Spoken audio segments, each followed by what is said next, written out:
Coupure de ruban et remise de clés. Aimé Monoko, président de l'ONG Côte d'Ivoire Solidarité Livre, Adam Boka sa nouvelle maison. Plus de 3 millions de francs CFA investis par cette association humanitaire et ses partenaires pour la construction de cette bâtisse de 3 pièces tout équipée. Et cela en ce jour de célébration mondiale de la veuve. L'objectif, apporter un peu de gaieté aux veuves du quartier Amadekou d'Agoville et surtout Adam Boka. Nous avons vu les souffrances de Dame Boka, veuve, avec 14 enfants.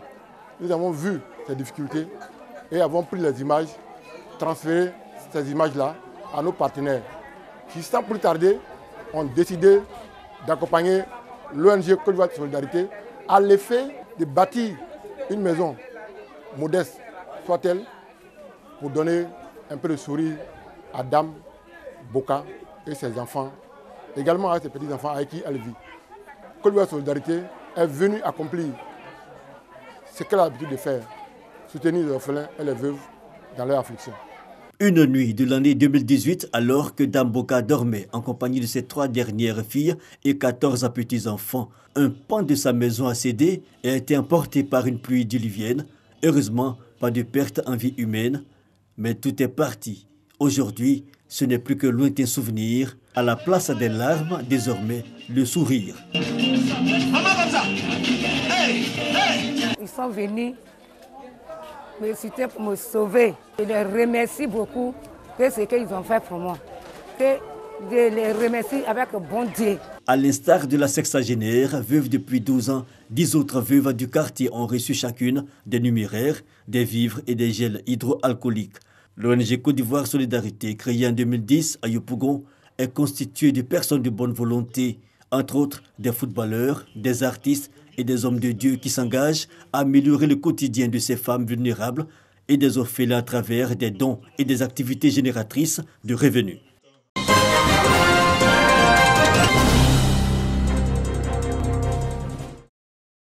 Dans le cadre de son expansion, la ville de Bouaké s'est dotée d'un schéma directeur d'urbanisme en 2017. Schéma dont les grandes orientations ont permis d'identifier 8 axes d'intervention pour lesquels la réalisation de plans d'urbanisme de détail est nécessaire. L'atelier de lancement officiel portant sur les études de la réalisation de ces plans a eu lieu en présence des autorités locales. Il s'agit de créer un cadre d'échange et de concertation entre tous les acteurs impliqués dans la conception et la mise en œuvre de ce projet. La première activité, c'est notre intervention sur un quartier précaire à Bouaké pour améliorer le niveau de vie des populations.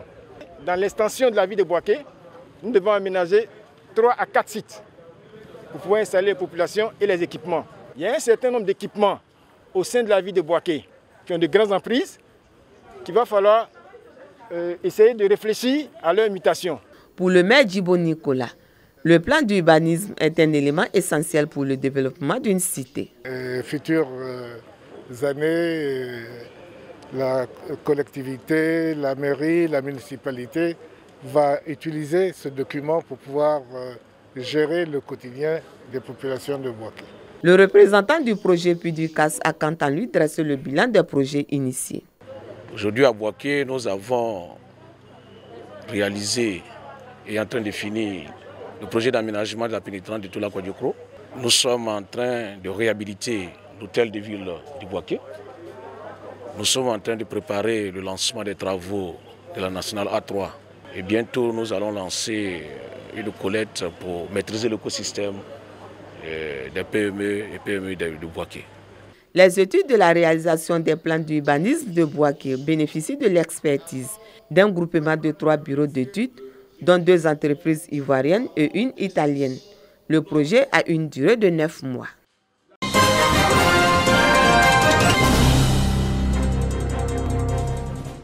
« 280 salles de classe, 135 bureaux, une cantine, un préau et 3 dortoirs de la Direction régionale de l'éducation nationale de Dabou, aseptisés par des équipes de l'Institut national de l'hygiène publique.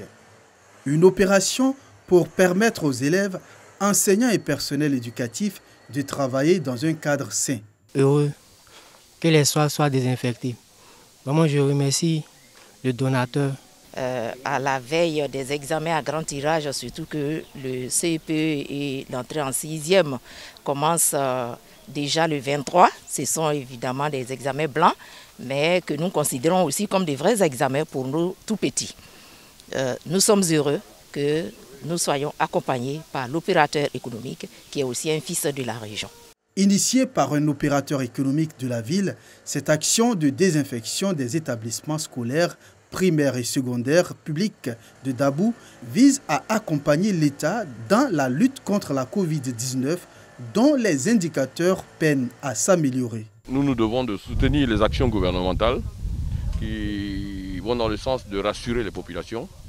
Et on estime que si dans chaque région, des opérateurs viennent en aide à l'action gouvernementale, c'est rassurant pour la population, c'est rassurant pour nos enfants qui doivent passer des examens qui sont l'avenir de demain, et c'est rassurant même pour les enseignants qui dispensent des cours.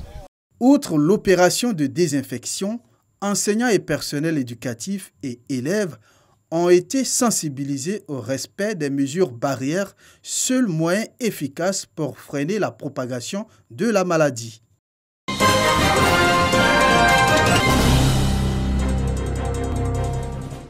Des projections de films portant sur le traitement de la dépôt mortelle d'une personne décédée de la Covid-19. Nous sommes à la formation des représentants de l'administration sanitaire, de la sécurité, des chefs coutumiers et religieux de Korogo. Une initiative du gouvernement exécutée par l'Institut national d'hygiène publique. Objectif, inculquer aux populations de nouvelles attitudes à observer afin de réduire les risques de contamination au coronavirus en cas de décès d'un proche. S'il y a un décès à la maison, les populations doivent éviter toute manipulation. Même si la personne est suspecte, il faut automatiquement appeler les services compétents à travers les numéros verts que nous avons, les 119, 145 et autres, pour que les spécialistes viennent s'occuper du corps dans un premier temps, venir participer à la gestion de ce corps-là, l'enlever, le désinfecter les lieux et puis participer à l'enterrement. Les moments de deuil pour le Sénoufo, tout comme pour bien d'autres peuples de Côte d'Ivoire, sont des moments de solidarité autour de rituels propices au contact entre membres de la communauté et à la manipulation du défunt. Ces 2 jours de travaux permettent donc aux participants de cerner le danger encouru en cette période de pandémie. Avec la famille du défunt, bon, je ne sais pas quelle contamination le défunt a laissé. Bon, il y a du monde autour de cette famille-là. Je pense qu'il y a encore de contaminés qui sont là. Donc il faut une formation pour apprendre aux gens qu'il faut enterrer son défunt dans l'intimité. La Côte d'Ivoire a franchi la barre de 7000 cas avec plus de 50 décès. Les participants ont donc été mis en mission afin de sensibiliser les populations à éviter tout contact avec le corps en cas de décès et à s'approprier les autres mesures barrières édictées par le gouvernement.